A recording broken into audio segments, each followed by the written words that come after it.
Welcome again, everybody, to another episode of Viva Los Bills. I'm your host, Will Cologne, aka Buffalo Will, and I'm joined by Vinny, cousin Vinny. What's up? What's up?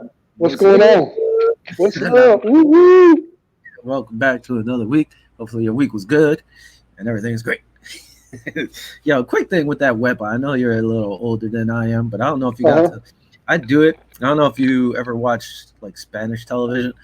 I Uh used to huh. watch it. I moved to Puerto Rico when I was like 10 or something. My grandmother used to put on these old Spanish shows. And there was one guy who used to come on and he'd be like, Wepa venga chorro. And he would pour like draft beer. And the draft beers were like a quarter. So he would like, give me my peseta. And pretty much that's where I just got it from. So that's what I'm That's an doing. old school. That's like what's up? That's an old school saying. There Very was a couple much. shows. There was a show, Show de Mediodía, which was a lunchtime show. The guy used to start off the show like that, saying "Whip." I was like, "What's up?" Really. But it's real catchy for sure. Yeah. So I don't know. I was thinking about that. And that's why I ended up saying that. That's cool. Whatever. All right, man. So we're getting off another week. It's gone somewhat by. Hit off with a little news like we always do. By the way, we're live on I-95 Sports Network, channel 198, Zingo TV, and live across Facebook. So welcome everybody who's here, and let's get going. All right. So NFL cut back the preseason from 4 games to 2 games now. This is not going to help any of these young kids trying to make this team. You know, you needed those preseason games at least for them to get Absolutely. up to par, and hopefully show what they could do. So to me, this kind of hurts them. I don't know how it's going to work out because just being in camp is not the same as going live against other players Absolutely. in that kind of format. So these kids are going to have to So work double hard probably. they're working double. So they're talking about cutting 2 out of the 4 preseason games, and also I think they talked about having no in the state of New York, at least right now, they're not have any attendance at the games either. So there's going to Yeah, be no attendance, and if they do reverse it by then, I think people are going to have to sign a waiver, from what I understand. that's one thing they're saying that the NFL may require you to sign a COVID-19 waiver if you want to go to the games to wash their hands of it because they don't want to be responsible if people Mm. want to go. I get it. Uh, I mean, I don't know. It's like the flu, What's so the mafia going to do, man? There's no tailgates or nothing. What are they going to do? Are they going to have some virtual table breaking on the computer or something? Everybody's just going to cam up and throw themselves at the table. I mean, that's what makes a Bills game, the tailgating, the Bills mafia stuff. What? I don't know. It seems like it's going to be, it's unprecedented what's going to happen this year, man. It's going to be weird to say the least. yeah, I don't know. I guess we'll have to wait and see. Yeah, that or you got to alternate parking spots because if everybody doesn't go to the game, there's going to be enough parking spots. So what are you going to keep one for 6 feet distance? People are still going to get together. So Yeah, who knows about that one? that's Uh, insane, man. on another note, anyway, all those rookies are going to have to work twice as hard, and then all the scrubs on the team are going to have to work twice as hard also. Triple hard, triple Triple hard. hard. All right. Another thing in the news was Tony Dungy brought up how easy it would be for the Washington Redskins to change their name again from people calling out about changing the name. Honestly, years ago, I always said, "What was the big deal? They've been the Redskins forever, and now you grow older, you learn some stuff, and you're like, it is kind of messed up. It Yeah, shouldn't be like if it was the Washington Indians, okay, maybe okay, but not the Redskins. That's like me saying the Washington Whiteskins or mm, the Washington Yellowskins. Nobody's going to like yeah, that, you know. yeah. So I get it. My thing, if they wanted to keep the logo, I would say go to one of the local tribes. There's about 4 or 5 tribes. Do like I don't know, donate money, set up a scholarship fund for them or something. If Yeah, one of them chose to do it, I mean, the one you have, the Canoys, there's a few of them. The Lenape, like find out. Hey, would one of you guys mind if we use like, hey, the Washington Lenapes or yeah, something? yeah. But it's gotta be catchy too. I mean, they gotta market the. I'm not gonna go. Hey, the Bills play the Lenapes next Sunday. There's got to be something, that's But I that's mean, kind of marketable too, and not offensive at the same time, because I no, could I see get it. But I'm how it saying could be offensive. Uh huh. if you're doing it to keep the logo, at least you're honoring one of the tribes. Then and you could say, Absolutely. okay, that you could get away with it like that. Personally, if not, I would say, hey, name them the Washington Diplomats. I think that would be kind of cool name. I don't know what the Yeah. logo will be like, but what do you think? I think they should That change the what name. No. I looked up a while back. I think it was in 2012. I actually Googled something about changing the names of the Redskins. They come up with 12 of them. I'm just gonna run them down real quick. Like what could actually be a good change instead of the Redskins. Number 12 would be the Red Hawks. 11 Skins for short. Um, we got the Hogs. Okay. uh, Diesel. I don't know how that will work out, but these are just things that because when John Riggins was there, they used to call him Diesel and stuff. So they wanted to, you could use that Diesel. You call them the Senators, the Warriors. Only thing with the Senators, there's hockey teams called the Senators, so I don't think they Yeah, would get away with that one. You know. yep, absolutely. The Bravehearts, the Red Tails, the Renegades, the Pigskins, the Washington Football Club. I mean, it's so hard nowadays. The way everything is going down, Hmm. in 2020, it's like everything you have to watch what you say with everything. Everybody's getting offended. I mean, look what happened with, and it's understandable. The Redskins is kind of offensive if you really think about it. You know what I mean? So it's like look what's happening right now in the situation right now. Even Aunt Jemima. I don't know. You heard what the No. with the stuff they pulled out it's offensive. The pancake syrup, so they're taking them off the shelves. So a lot of things that have been people have been holding on to are now coming to light. So Yeah. I could understand how they could change that. You know what I mean? But at the same time, you got to keep it marketable too. You can't have a weird name and something it's going to be different. It's definitely going to be different. I mean, they would have to change the logo if they went to the Hogs. I actually like that Yeah, one because that's what they used to call their offensive line back in the day. yeah, The big Hogs. So I mean, yep. that would actually be kind of cool. Nobody else is out there like that. I always You said see, this. but then you get the Hogs, and then the Razorbacks over there in Arkansas be like, "Hey, they stole our logo." So Well, you you're could gonna come up offend with somebody. something different. Me, it was funny because before, like when this is totally separate, but going to the NHL, I always said the Devils were not going to be in New Jersey after 10 years. And they Mhm. got saved when they bought their TV contract. But always said, before they put the Vegas Knights there, I have a buddy who we used to talk about it when we were working at the track. Take the New Jersey Devils, take them to Las Vegas before it even was thought of, and I was going to name them the Vegas Hogs if I was the owner. And that would Yeah. have been my thing, yeah. And I would have called the arena the Trough. I had a whole plan out. So I mean, nobody you has you that. you really thought that one through. Yeah, no, I thought I'm like, man, it'd be great. There's nobody there. There's not so no competition. And look at the years later, somebody heard me. Anyway, moving on from that. So we both agree, change the name already, man. If you want to keep the Yeah, logo, let's get it talk to over with. one of the local tribes if anything to keep it, or just change it. There's always change in the NFL, so why not? I get the history, but still, come on. All right, another thing, Cam Newton to the Pats. Ooh, I mean, it, ooh. it's It's been I'm going through the media and I'm listening to fans reactions and it's like some people like, oh my god, are the New England Patriots going to be that much better? And then half of them are like, well, he's washed up, this and that. McDermott knows him, so it's a double edged sword. I personally think it's a good signing for them because they didn't really have anybody. Cam was there, but how are we going to get the Cam of past? When he was, what I'm saying, when he was actually good. I personally think it's going to be too short of a time for him to get any type of chemistry with the team.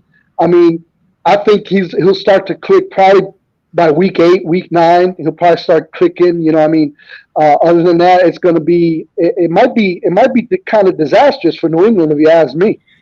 I mean, it's possible. Like again, we don't know where his shoulder's at, and a Hmm. lot of people who have had shoulder surgery say it didn't even work, or others you still feel that pain or whatever.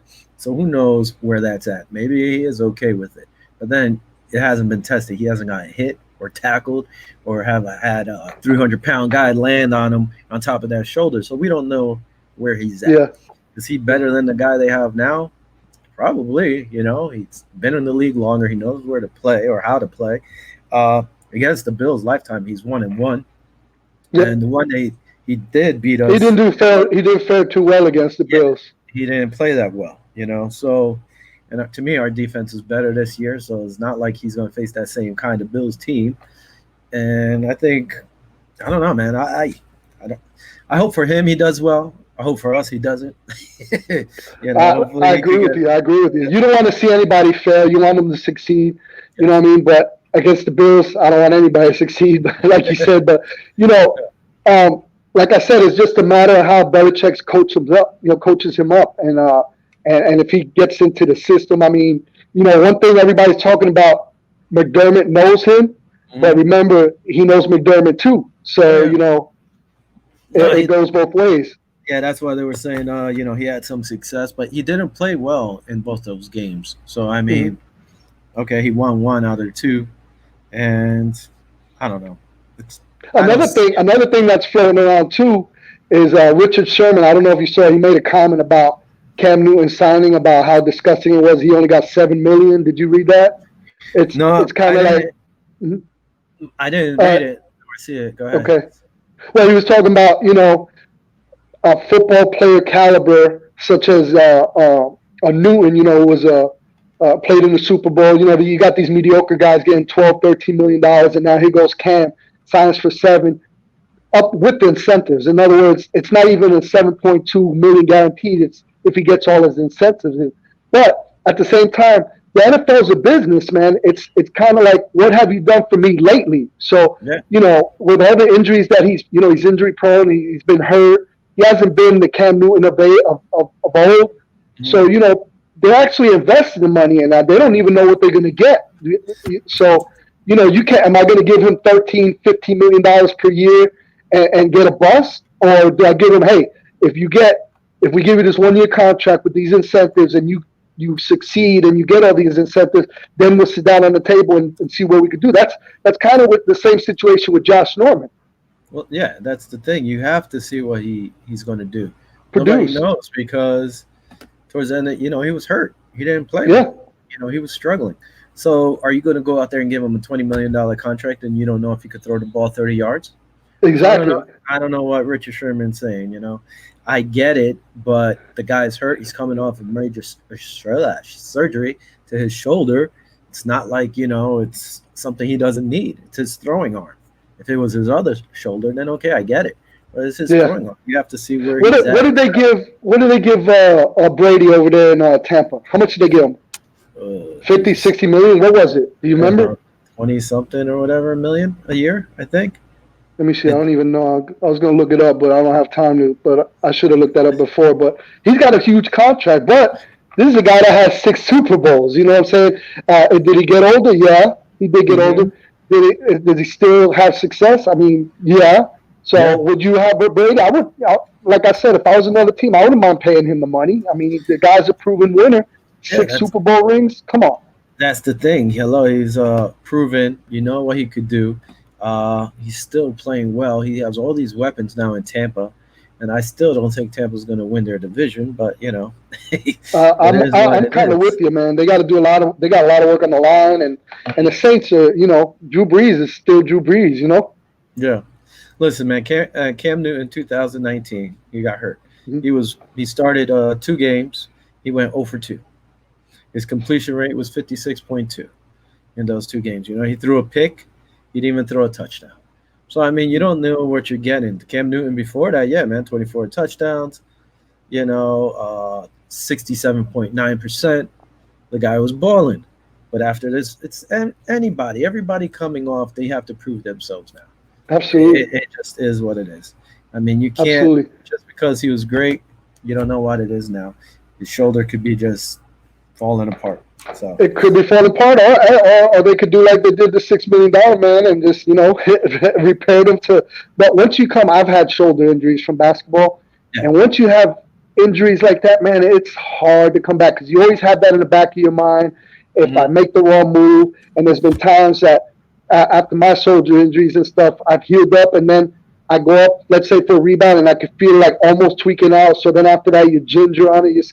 You're never the same when you get a shoulder injury, let alone a knee injury. You know, I mean, some guys come through. Look at Lynch. You know what I mean, with his knees and stuff. That he was a beast. But Yeah. you know, the numbers are against him. You know, what I mean, I got to see it for myself. Did it shake up the AFC division, the East? I think it did. You know, what I mean, because people are now having, you know, a lot of people are saying, "Hey, the Patriots are going to win now again." Still, you know, I don't see it. I see the Bills taking it. I see the Bills taking the AFC East. I mean, we're going to get that into a little bit later on, but I think the AFC is for the Bills to take by 2 games. I think we're going to take it by 2 games over New England. Yeah, no, well, I don't know about 2 games, but I think we're going to take it. He does make the team better if he's healthy and if he doesn't get hurt again. Again, like Mm-hmm. you saying basketball, I mean, you're shooting, but it's not that whole motion of throwing the ball Motion. 30 times, 40 times a game. If they do that, they've been running more, so he might not have to. He might only have to throw 20 times. But still, you have to Oof. see where he's at. You have to see when somebody lands on him. You got to see when Ed Oliver comes on one side. You got to see AJ Epineza. You got to see all the guys, all them guys, Williams, all them guys coming for him. And when they first land on him, see what happens. When he gets up and he shrugs it off, then you be like, okay, he's good. But man, he's gonna take. And you know, these guys are coming. They're coming. Not even that. Let's see if he's going to try to pout and give his little fits over there with Bill Belichick. He's not going to go with that. It ain't gonna happen. If young Josh McDaniels starts yelling at him, is he going to be okay with that? Because Brady will yell at him back. So I don't know how that's going to go. That's a whole different story. That's not our problem. So, why are we even talking about him? We just I'm just yeah, that's it. But besides that, I don't care. I like him. Hopefully it succeeds, just not against us, like I said. Absolutely. Now, I saw something about somebody saying, Bucky Brooks, I believe, saying, oh, you know, one guy who might impact or make it into the league is Trey Adams from the Buffalo Bills, rookie, undrafted rookie. So real quick, let's think. We have 3 rookie linemen. Who can make it onto this team? Honestly, in my opinion, I think they all 3 can make it. I mean, Trey Adams, last year, his senior year, he was able to play the whole year. The year before that, he hurt his back. 2 years well, before that's because he came back for his 5th season, right? For his 5th year? Yeah, because he was eligible.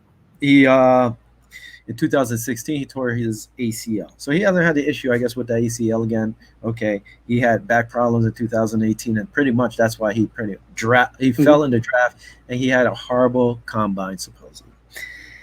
Now, if this kid plays like he played in Washington and improves, he could be a monster. He's not going to start for us. He will be a bench player for us. He's coming off the bench, second string, maybe third string. We have a lot of depth there, but I could see him taking one of those spots. You know, I mean, I even think you said you could see Trey, right, making it or not? I could see it, but it's just those injuries too. Like we were just talking about with Cam Newton, back injury. Or he tore his ACL also, right? That was in 2016, so that was 3 years ago. And like I said, last year he played a full season. Yeah, so, yeah. I mean, it's hit or miss. I mean, how are we doing at left tackle? You know what I'm saying? That's the key. I think we have the depth already. I don't know if he's. Do you even think he's going to make it? I think he'll make it. You think he'll make the team? This is the issue right now because this is going to happen everywhere with the 2 games preseason. And I think you were the one who told me they were talking about possibly getting rid of all the preseason. All of them. Yeah. Now, if that happens. But if we do have 2, the 2 that we're going to get, they said from what I've read up to this point this afternoon, they were going to suspend the 1st and the 4th game of the season, which means they were going to play the 2nd and the 3rd game, which means the Bills would host both games. Well, they were saying they're going to try to change that up. It could work out that way, but they're trying to make it that everybody has a home game. What's up, Kurt? K&K. What up, Kurt? Thanks for stopping by, checking out the show. So that's the thing. That's smart because let's say people get sick in the beginning. Maybe they get some time to rest and heal, play 2 games. If somebody else gets it, then, you know, they have that last game that would have been there to heal also. From Big Patriots, Cam Newton, not be the starter week 1. Hey, I can see that. He has a lot to learn, and who knows where his shoulder's at. On offensive line, like I said, I can see him making it. He's just got to push. I think there's 3 spots we got three rookie offensive linemen. And if we're looking at the line guys we have, Markel Harrell is the kid out of Harrell, out of Auburn. He's not the fastest when it comes to pulls. And there was a few times I watched some highlights against Alabama. He held his own there. There's a few times he got a little slightly beat, but he held his own, and he was pulling decently. I could see them if they move him to center. I could see him taking Spencer's Long's job. Mm. That's like you're saving money with this kid for 4 years. If he steps up and can play his game and improve at center, I think he'll be all right. And I saw pictures of him. He was actually practicing with Cam. I don't know if it was last year or 2 years ago, and he was hiking the ball. So I mean, that's something that could happen. I don't think Spencer Long's a lock, especially for our team. Now you go to the kid out of Florida. What is it? Atlantic. Brandon Walton. This kid, he played tackle, and they actually would pull him. They would send him moving a lot. So if they move him inside to guard, I could see him making the squad. I don't see him as a tackle. He has the speed, but he looks a little smaller. But I could see that working. If you move him into guard, and he could beat out, what is this guy? Ewan Bowen. This guy we got from Miami. He was like one of the worst ranking offensive guards. We talked about him, So, I mean, why not get rid of him? You could get rid of him. And another kid, I don't know about, was it Ike Boger, or whatever you say his name. He became a father not too long ago or whatever. Congratulations to him. But he's 3 years into the league, so if he doesn't step up, I could see one of these guys taking his spot too. So those are three spots I think these guys could slide in. The thing is, if Trey Adams or any of these guys play well in preseason, at least the 2 games we have, and they show they could play, they're going to get plucked, and then we're going to lose them for nothing. And go ahead. I got a thing on Trey, what they did, I guess, with his combine, and I'm going to read you real quick his strengths and his weaknesses. All right, with his strength, this is what he got. He's broad through hips and his waist. He's quick out of his stance and into pass sets. He sets with consistent balance and posture. Jump sets edge speed to alter rusher's game plan. Works to reset hands when he loses positioning. Overcame physical adversity over the 2-year span with those injuries that he had. Maintained adequate athleticism for most move blocks. He's patient to land with accurate block fits. Capable pull blocker, like you said, plus body control to bend and adjust in space. Now, here's weaknesses now. Go ahead. Below average body type with underdeveloped chest. Play length doesn't match his height. Core strength deficiencies could become a lasting concern. Pulled out of position by smart hand fighters. Unable to press and redirect defenders who get into his edge. Outside half breaks down, allowing rushers to corner and flatten the quarterback. High motor rushers eventually overwhelm him. Lost some important recovery athleticism to counter his oversets. Will need to hyper-focus on inside hands and improve grip power. Teams are concerned about long-term durability in terms of his injuries. So there goes your pros and cons with him, And one of the major ones is being his injuries. They're tough to overcome. So is that another, but like you said, he played his 5th season, a full season. So what do you do? So that was one thing with the durability. Okay, he played a whole year, and now he's going to be in the pros. These guys are going to take care of him. That whole upper body, they're going to put one of those strength guys on, get it straight. They're going to work on that. The one problem there, if you go look by the weaknesses, is the hand speed, which they'll work on. Like I said, he's not going to start. He might slide into second or third. My thing is, if he does play, I mean, these are all things. If he wants to learn, he's going to learn, and he's going to be able to develop. And he should be okay, and I think he can make the squad as a depth. He's not starting. None of these guys are starting, unless a few guys along this line get injured. None of them are starting. They're not really doing much. All right. Now, so anyway, I think they all three can make. How many do you think might make it, if any? I think two. I think the Bone guy's going to be gone. Yeah. Like you said. All right. No, I said he can make it. Oh, the Bone guy. Okay. I meant the rookies. How many rookies you think Mike can make it? Okay. You might think 3 guys might make it? I think they all make it. I mean, we need the depth. Yeah. And they picked him up. And even though he was a unfree drafted agent, I think undrafted free agent, I think they're taking a chance on him. If they didn't see anything on him, they wouldn't have signed him. That's the way Yeah. I look at it. Yeah. Plus, they didn't use one of their main 7 draft picks, so that's okay. Yo, check your connection. It's cracking over there when you move. Let's see. All right, we're ready to do our bold predictions here. We can start them. Go ahead. You want to go down? All We right. can go down. You can go down. Do your 10, and I'll do my 10. No, well, you want to do 1 and 1? You want to do it like that? Because I mean, Okay, whatever you want to do, man. disclaimer: we didn't know each other's picks about till a minute before we got on here, so I guess we could do them, and because you have 1 or 2 that we actually have the same thing, and we could go off from that. I guess. All right. Okay. So in no order, I'm going at 10-1. What I have at 10 is Sean McDermott will win Coach of the Year after going 12-4, like I predicted in the beginning, like a few shows back, and they're going to win the AFC East. So go ahead. I know you have something similar or to say. I'm agree. I like what you said about Coach McDermott. He was in the talks for Coach of the Year. A lot of people are talking about him to be at least mentioned. I think he got 1 or 2 votes. But I personally think, he should have had more votes than that.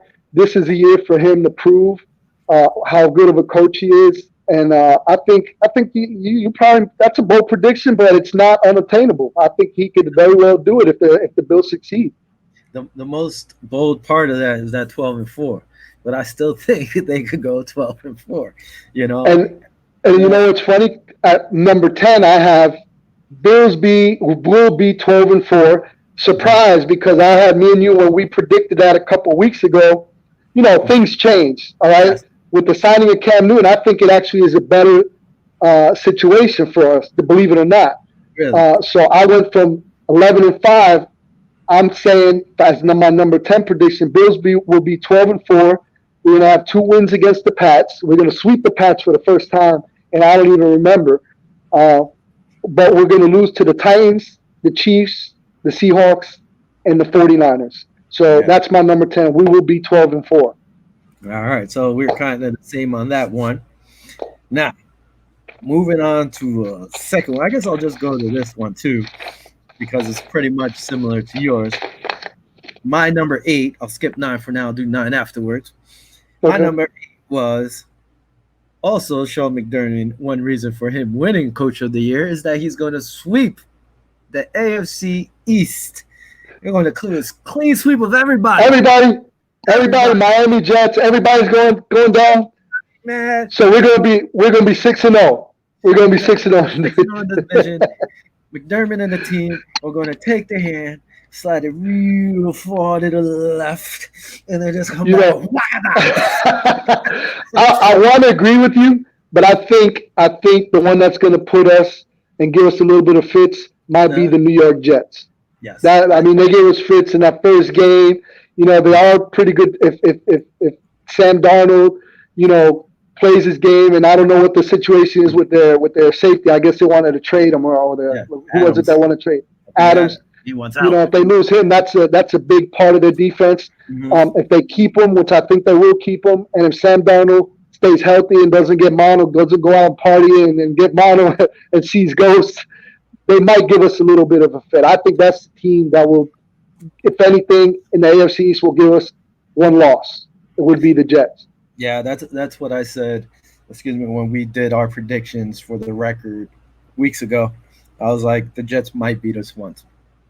They're the team I think might scare us a little bit more, because with no Brady, I think the Pats are not going to be the same. They're not going to have that guy to rely on. Even if Cam's there, it's not like Edelman's going to look to Cam. That whole team's going to look to the left, not see Brady, or look to the right, not see Brady, and they're going to be like, damn, I don't know about this. So Jets, their defense with Williams. Williams is a great defensive-minded coach, so he's always going to have those guys ready. But if the Jets play like they did last year, the defense is going to be tired in the fourth quarter because they were always out there. Did they get better on their offensive line? Yes, they needed to do that. Their receivers, they got a few receivers. Okay, so, they have a squad. They have a team. My thing is, I'm still saying we're going to sweep them. And that's it. All right. Hey, I'm riding with that. I'm riding with you, baby. That's my bold prediction. So, what do you got? Go ahead. For number 9, I have our defense finishes first in the NFL. And I'm going to tell you why. We had a group that finished second in the NFL with points allowed in 2019, trailing only, we were just talking about the Patriots. Buffalo tallied, we had 44 sacks, 16 forced fumbles, recovering 9 of them, and picked up 14 passes. We still, even though we were number 2, we added, in free agency, man, even though we lost Lorenzo Alexander, we picked up Mario Addison, Vernon Butler, Quentin Jefferson, who could play multiple positions. And we got AJ Epinesa, which you know me, I'm always going to say it. I've always been excited for that pick. I told you we was going to get him. You was like, nah, we got him. I'm excited for that. And he should make an impact right away. The defensive front is stacked, man, and they're going to struggle to move against the ball against us in 2020, man. So my number 9 bold prediction is our defense, the Buffalo Bills defense, will be first in the NFL. Yep. No, listen. Like I said, we didn't know our picks or what we did or he did, I did, whatever. We didn't know. So I actually have at 7, the Bills will have the number 1 ranked all-around defense. That's what I said. I said the defense will be first in the run, moving up from 10th.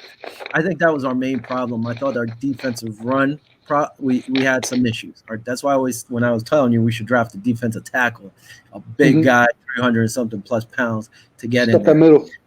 That's what one of my main things was. They didn't do it. They brought in a player or 2, which hopefully helps, and hopefully these other guys step up.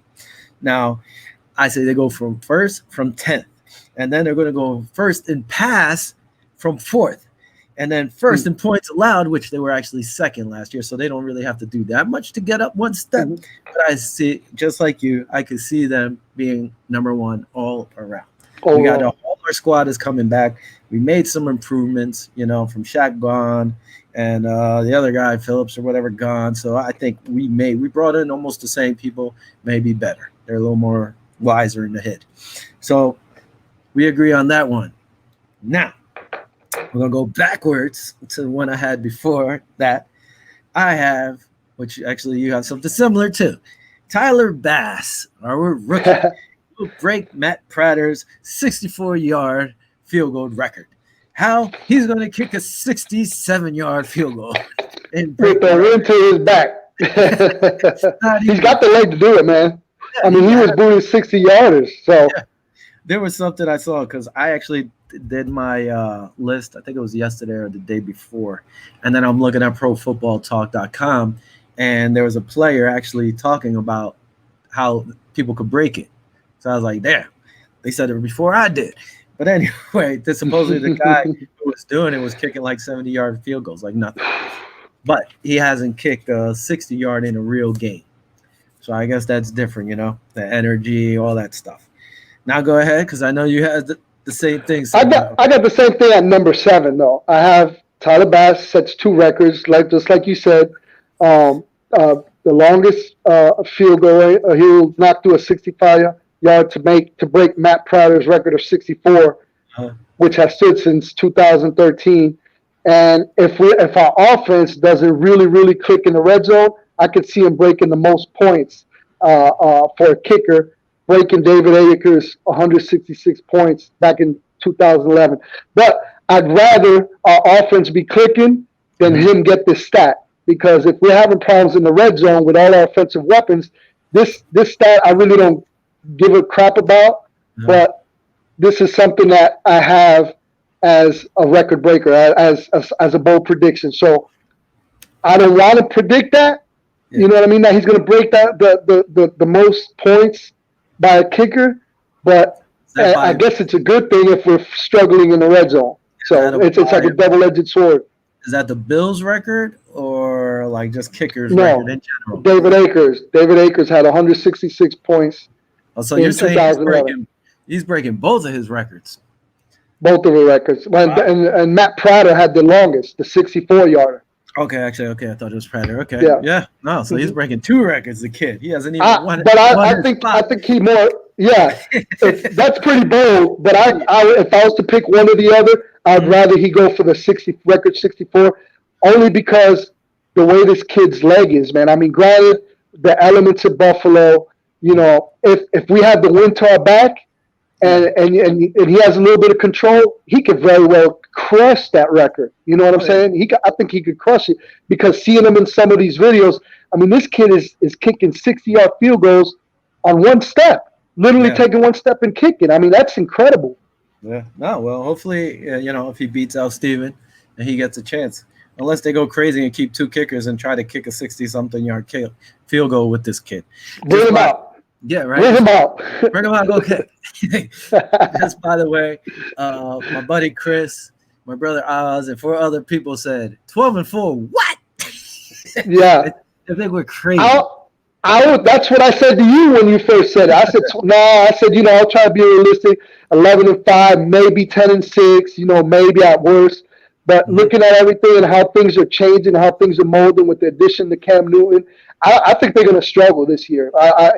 Cam's got a lot to prove. He's coming off some injuries. Is he going to want to make those incentives and make some money so he could get a bigger? I mean, this guy was getting $20 million, a season. So now to go down for $7 million with incentives, he's going to want to ball out. But will he physically be able to? Will he physically able to adapt? Will he mentally be able to adapt with Belichick's scheme? It's all one package. It's all little intricacies that he's going to have to learn, and he's going to have to learn real quick. And who knows how long he's going to keep that new throwing motion, because muscle memory might come back and just make him do what he was doing as before. Anyway. Absolutely. Here's another bold prediction for all those people who think the Bills won't go 12-4. This is one reason that is going to happen, because they're going to have the number 1 defense already. We already told you this. Hello. Hello. Stay on. Hello. All right. Another thing. Here we go. Another number 6 bold prediction is Josh Norman will lead the league in interceptions with 11 picks. Ready? You say the league? The whole league? The whole league with 11 picks. Guess what? He's going to pick off 11. You know how many he had last year? Bam! One. I thought I was going to say 2. Yeah. You know how many he's had in his whole career? You got it? Yeah. 14. He's about to double his stuff. Wow. Wow. And by the way, this is not even the majority was in when he was with Carolina, correct? Yeah. And by the way, this is not even him starting. He's going to be our nickel corner, and he's going to eat this. You still going with Wallace? Are you still going with Levi? Oh, with Levi. You're still going. Oh man. Levi. So just imagine he's going to be roaming around the field in that nickel coverage, picking people off. That's my prediction. That's. I got. Okay, I'm gonna say. Let me see if I can find it right here, because I wrote that down. I knew you was gonna bring something up like that. But go ahead, keep going. I'll get back to it. But I was talking. Okay, like I said, I think Josh is not going to win the second position, opposite of Tre'Davious White. I think he's going to play in the nickel, and I think he's just going to sit out there, man. If they go to dime, he's just going to be out there roaming, reading the quarterback, and picking him off, man.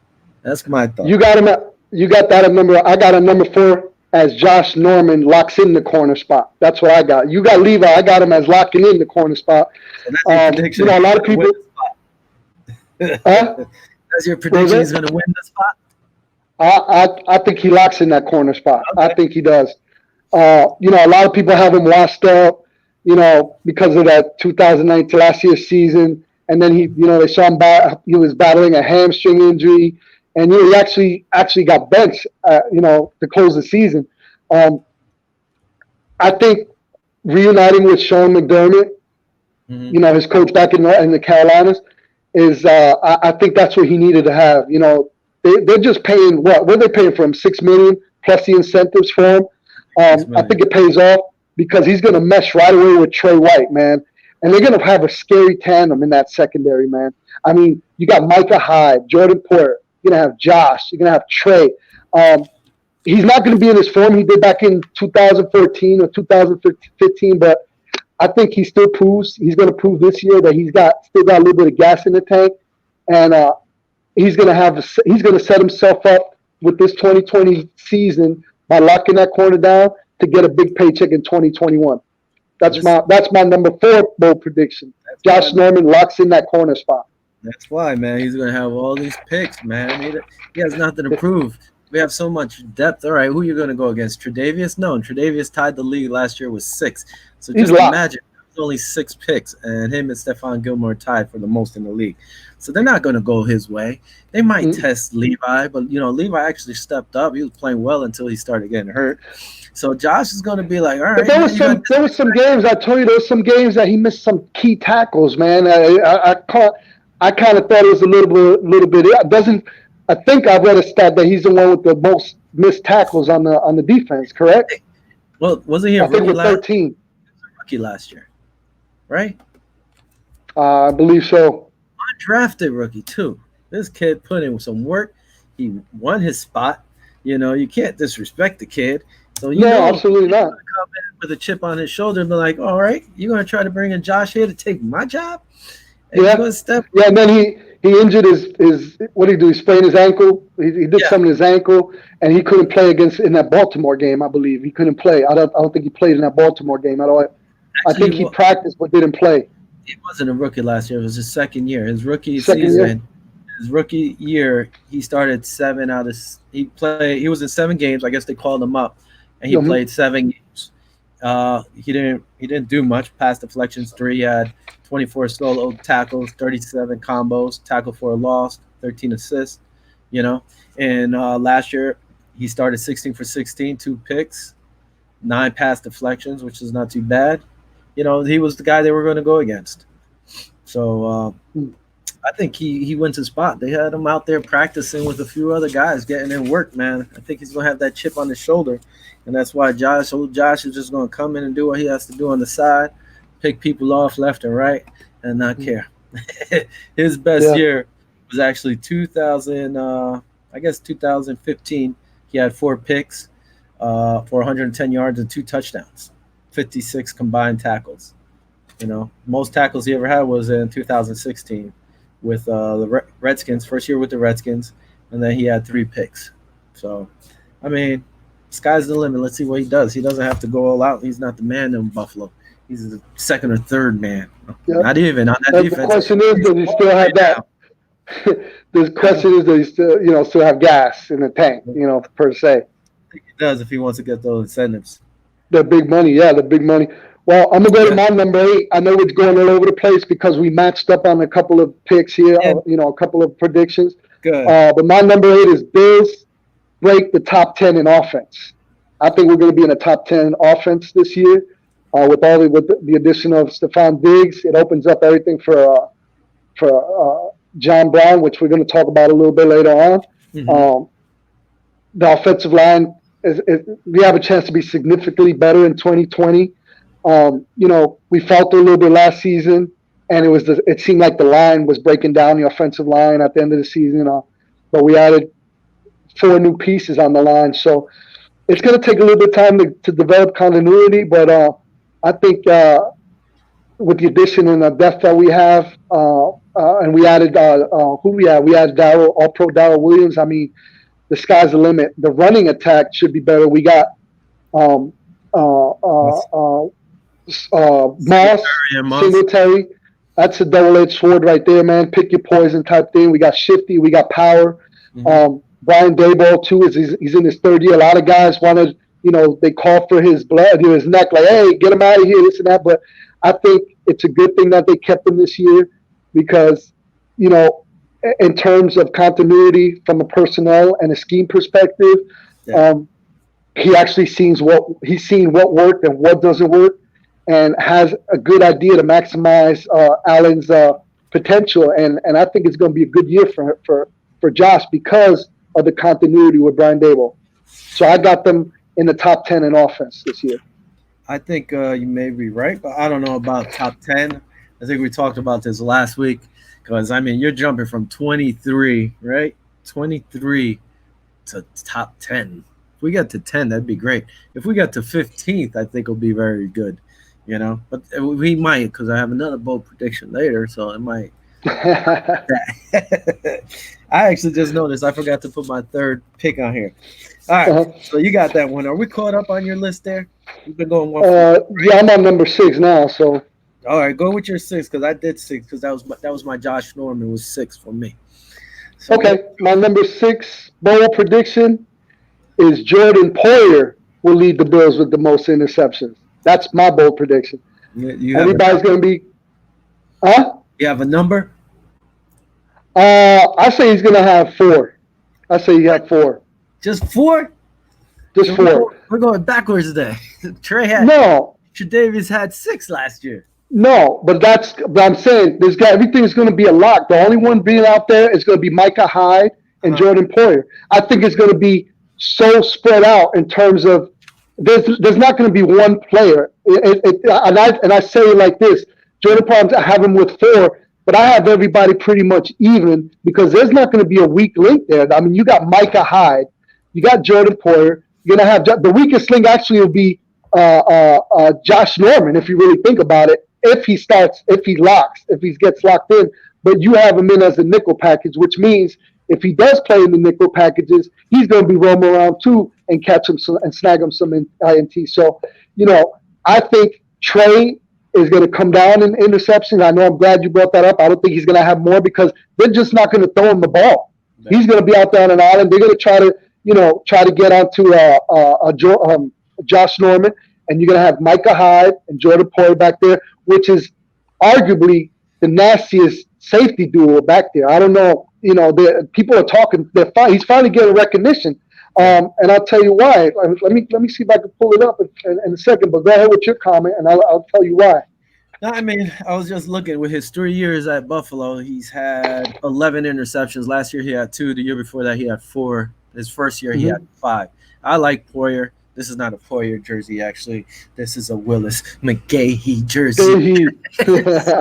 But I was thinking of possibly getting a Jordan Poyer. I like Jordan Poyer. He could benefit. Even Michael Hyde could benefit. The thing is, if Tre'Davious keeps playing the way he can and he's getting better, he could be one-on-one over there, and that allows you to double up on the left, do whatever schemes you want in the middle. Absolutely. You can blitz, so it opens them up for different things. It was like kind of like when the Jets have Revis. You left Revis one-on-one and did everything else you wanted on the opposite side. It's Trey's Island. It'll be Trey Island. Yeah, so who knows? It's So just look real quick. Look real quick, like what I have on Jordan Poyer. Trey White burst into the scene in 2017. Mhm. He was named All Pro. When the first year the trio came together, Micah Hyde made a Pro Bowl. Yeah. Poyer's importance to Buffalo secondary is just important, and he has numbers to prove it. That's the thing. Mhm. But he's never really been recognized. He's been kind of like one of the quiet under the radar guys. I'm glad they gave him some money this year. But in the past 3 seasons, check this out. He has 11. In the past 3 seasons, he has 11 interceptions. Trey has 12. All right.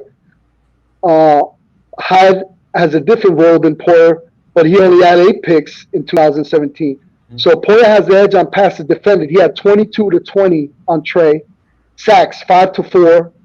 Not Trey with Micah Hyde, and tackles for loss 17 to 4. Yeah. Not to downplay it, but 2 of these guys have gotten national attention with Trey and Micah Hyde, and I think it's time for Poyer to shine this year. I mean, he's been really under the radar, but he's been right there with them guys numbers wise. So I think this is his year. Quietly, he's going to shine. I think that, well, with the Bills playing more, say Monday night, Sunday night games, and Thursday night, they're coming back. People are talking about them. They're getting a following. I mean, they've always had a Bills following. And I remember I saw something. People had fans around the country, and Bills actually have a lot of fans out there. Not to be funny, but so they're going to be brought up. These guys, they keep playing the way they are. They're going to get seen. They're going to be brought up. Poyer's a free safety, so you could allow him to roam. And all over the place. Yeah, and another thing these guys don't have to worry about this year is Gronkowski. That's a big tight end. Like you'd have to either put your free safety on or your safety on. Now you don't have to do that. I mean, the Jets have a guy out there. I think he's pretty good, but he got hurt last year, so whatever. No biggie. Can he? I think he can. He has great hands. The guy's smart. He plays tough, so I could see him doing that. But if he's going to lead our team with picks, he has to have more than 4. I think we're going to have more than 4 picks out there. I hope there's multiple, like you said, but I think it's going to be more spread out. yeah, I think Micah Hyde's going to have a good season. Josh, like you said, being spread out. Trey, I unfortunately I don't think they're gonna, unless they want to test him right off the gate. That's the only thing I could think of in the first couple games. Mm-hmm. And if he locks it down, he's gonna have a low percent, actually a high percentage defensive rate, but a low percentage that they're gonna throw the ball at him. That's what I think. Gotcha. All right, let's move it along. We're at 15 minutes already. Holy cow! Time flies when you're having fun. I'm at number 3 already. Right. What? 3? What happened to your 5? Yeah. Well, I matched up a couple with yours. Oh, okay. Oh, so you did it like that. Okay, I thought we were going. All right, at 5 anyway. Another reason our defense is going to be number 1 is because of number 49. At 22 years old, Tremaine Edmonds. I think he's going to be the top middle linebacker in the league this year. He's going to get his due for the young kid. He's going to step up and lock it down. The one problem I could see us having, excuse me, for him not being the top linebacker is that our defense is not going to be on the field as much this year because our offense is going to be top ranked 10 according You think, yeah. Off the field, man. We don't even need the defense. Three and out. So, let's see. But I think Tremaine Edmonds finally gets his due too. This is another kid. People talk about him, but he doesn't get as much respect. But absolutely. I think this year he's going to be one of the top linebackers in at least the AFC. But I think he'll be one of the top in the league. Comments? Or we move on? We move on. There's nothing to say about Trey. Trey's a beast. Man. All right. This kid's, what is he, just 22 years old? 22 years old, man. 22 years. He started middle linebacker position at 19 years old. That's a monster. It's insane. All right. Going to my number 4, I have Cole Beasley will lead the Bills receivers with at least 1,200 yards this year. So that's 500 more than he did last year. The reason is I think everybody's going to be looking at Diggs. Everybody's going to go to Brown. And that's going to leave Cole running around in the middle like a wild man. So I think Cole Beasley will lead the Bills in receiving just because everybody else is watching the outsides. They don't want to get burnt deep. What do you think? I'm going to counteract. I'm going to counterpoint you because my number 3 is actually John Brown will have more yards than Stephon Diggs with 1,200 total yards this year. And the reason I'm saying is, Stephon Diggs is the new toy in Buffalo, so he's going to get his fair share of targets and catches. But I think John Brown is going to benefit the most out of this core because of Stephon Diggs' arrival.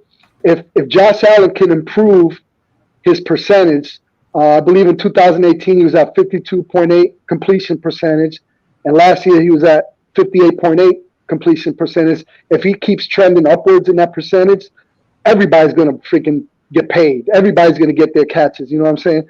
So Brown had like in 2019, he had the most underrated, under the radar receiver to anyone outside of Buffalo. He had racked up 72 catches for a little over 1,000 yards. And he did that with no alternative options. Like he was the main guy, pretty much the only guy if you really look at it. But now you got Diggs lining up on the other side. He probably won't get 50 yards per catch like he did last year, but he's going to get more chances to show off his skills, man, and open field because Diggs is going to draw all that additional coverage. So I have Josh Brown having more catching yards than Stephon Diggs with 1,200 for the year. 1,200 is the magic number, it seems. You have 1,200. I got 1,200. But I'm going with Cole. We're going to have to save these to see if anything happens. Cole, I didn't even, and I'm going to be totally honest with you, thinking about John Brown in this situation and his bold prediction, I didn't even think about Cole Beasley, to be honest with you. And you know how dangerous the slot position could be, just like Edelman, in New England. I mean, he killed us every single time. So if you have somebody like Beasley at that slot with that, and he's the same type of build, same type of speed, same type of hands as Edelman, man, I didn't even put that in the equation either. So, Yeah. but I'm still going to stick with my John Brown with 1,200 over Stephon Diggs. Stick with John Brown, man. All right. Yeah. Moving to my third. Or do you want to go with your third? Or that was your third, right? That was my third. Go ahead. That was. All right. So I forgot to write it down, but I know instead of how everybody had Jerry Hughes getting double-digit sacks, I think the guy who's going to leave the Bills this year in double-digit sacks is Mario Addison.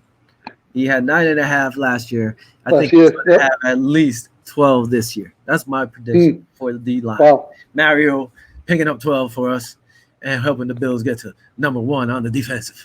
On the defensive.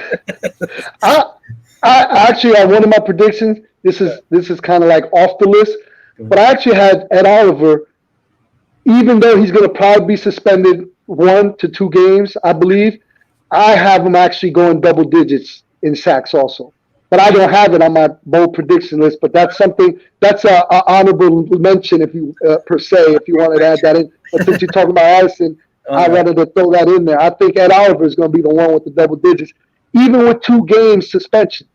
That's good. Well, that's good. That's pretty good. If they do 2, who knows? We don't even know. Hey, from what I hear, I don't understand how the process goes, but I think if he doesn't get convicted or whatever it is, I think it'll probably be after the season, towards 2021 season. I don't know how it works, but I don't know. Unless the NFL, they're gonna apply it, they might. It depends. If they don't get it, maybe they won't. Who knows? All right, we're at 56 minutes. What's your number 2? All right. Josh Allen will have 25 touchdowns in the 2020 season, surpassing his last year of 20. What? What you thinking? What you saying? I have my number 1 here. I don't know if I'm going to say it yet, but I guess I will because you brought up Josh Allen here at your number 2. Josh Allen will throw for 3,500 yards. That's 3,500 for anybody out there who doesn't understand. He's going to throw for 28 touchdowns and rush for 700 yards and 7 TDs. So that's 7 TDs. Let's see where I had here. Okay, but more than that. Oh, that's right. But more than that, this is the most important part, people. Listen, here is the microphone. Listen. He's going to have a 64.8 passing percent. Oh, Lord have mercy. All right. 64. So you're saying you're telling me that all these workouts in California, all these workouts in Florida are going to give him a 10% increase on his completion percentage? Is that what you're telling me? It's not 10%. It's a little less. Okay. Okay. So, all right. 9.2 then. I'll finish this. So in total, he would throw for 411 more yards, and this is just being nice, plus 8 touchdowns more than he had last year, because last year he only had 20. So he's throwing for 28 at least this year. Run for 190 more yards than he did. And I don't know how this is happening because, our running backs are going to be stacked. Our receivers are going to be catching the ball. So he's still going to put up these numbers. He's going to have less touchdowns this year. He's only going to have 7. He's not going to have 9 or 10. Okay. And he's improving his passing rate from 58.8 to 64.8. That's a nice prediction. It's a bold. Is it doable? Absolutely. But another big reason is the Bills actually should get more effective passing, or Josh being more effective, is we were bad last year in terms of drops. If you remember, I think we had the most drops of any NFL team. I think it was 36 drops. So if he's working out like we're seeing him work out in California, we're seeing him work out in Florida, and if they gel and they stop them drops, man, that's going to increase that completion percentage. Because if you take that drop equation, like I said, no team had more drops than the Buffalo Bills, which were 36. So if you take 5 or 10 of them, his completion right there comes up 3 to 4% just for that. So it wasn't all his fault. The people just blame the poor kid. It wasn't all his fault. So hey, we got those 2 rookies with great hands. So all these other guys, if you're not going to catch the ball, guess where you're going to be? Afuera, pa afuera. Bye-bye. That means you're done. All right. Number one. I'm not going to even elaborate on it. I'm just going to throw it out there because, heck, Viva los Bills, man. My number 1 bold prediction is the Bills win the Super Bowl against the 49ers in a shootout. Wow. That's my bold prediction for 2020. So, in your words, the 49ers are taking a step from the Bills and going back-to-back Super Bowl losses. I got them beating us in the regular season. I got them beating us in the regular season of one of those 4 losses between the 49ers, Seahawks, Chiefs, and the Titans. Okay. But they're going to make it all the way to the Super Bowl and lose to us. Another person, well, Bobby was the one that said that he'd like to see a Super Bowl between the Bills and Minnesota. Both teams have been 0-4 in the Super Goal. Now that would be a crazy matchup too, because somebody's gonna have to win the Super Bowl on that. Finally, they'll get a tie. Finally, yeah, right. Gotta be that. Don't even. But that's my bold prediction. My number one prediction is Bills will win the Super Bowl against the 49ers in a shootout. I hope you're right. I'd love it. I always said if the Bills had faced the Giants with Phil Simms, they would have won because he wasn't as mobile as Jeff Hostetler. Another thing I always said, if the Bills would have played the 49ers in one of those Super Bowls, they would have beaten them. I don't think they would have beaten us. Now, I guess this will be my number one now. It wasn't my number one, but I brought this up last time. Dawson Knox, the second-year tight end, will double his yards to 800 yards. And hopefully he drops down on his drops. Yeah, and 6 touchdowns. So that's at least he had 338 last year and 2 touchdowns. So I'm saying he's putting up big numbers, especially he's going to be like Cole Beasley. He's going to be that security blanket, especially him. Nobody's going to pay attention to this kid coming out. Mm-hmm. So, he's going to have that dump. He's going to do the little outs. He's going to do the curls in the middle. He's going to be everywhere. The kid, once he has the ball, if he catches it, he could be a monster. He's going to roll. He's going to roll over. Run everybody over. The kid's a monster. So I think his numbers are going to go up. I mean, with my things here, listen, Josh might throw over more than 3,500 yards. Guys, you have him 1,200 yards. Somebody got to catch it. I have 1,200 for Beasley. I have another 800 over here for Knox. The sky's the limit, man. This is going to be like a kind of offense. And by the way, did you see they were saying they might let him run the no huddle more, like they did in the Houston game in the beginning. They were saying they're like when he's out there, he gets to read and call his plays and stuff. So just imagine that, man. Jim Kelly speaking in his ear, telling him, "Yo, do this, do that, do that." I mean, it could be good. One thing is, despite of the COVID-19, despite all the stuff going on, it's an exciting year for the Buffalo Bills. I'm as excited as I've ever been.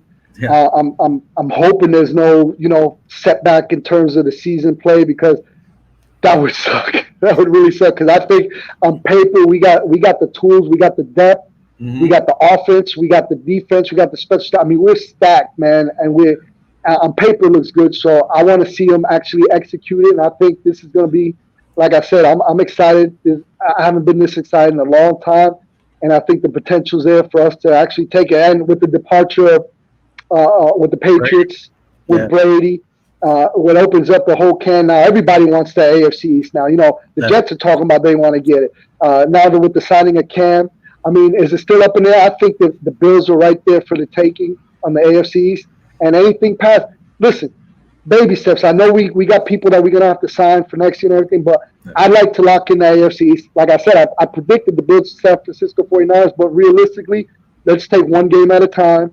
Let's get the AFC East and see what happens there. I still want Houston or Baltimore. I still want that game to happen, in the playoffs. I think we might, if we do really well, 12-4, that might secure us a home field advantage, a bye, which hasn't happened and I can't remember. It's, in the 90s. Oh, so, yeah.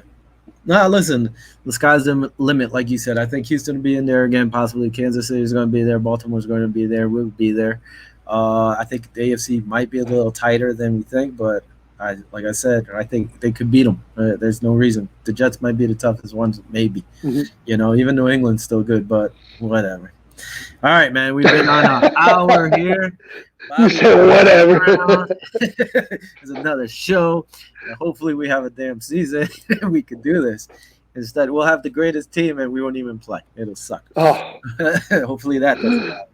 All right, Bobby's in the background. I don't know if Bobby wants to join us before we bounce.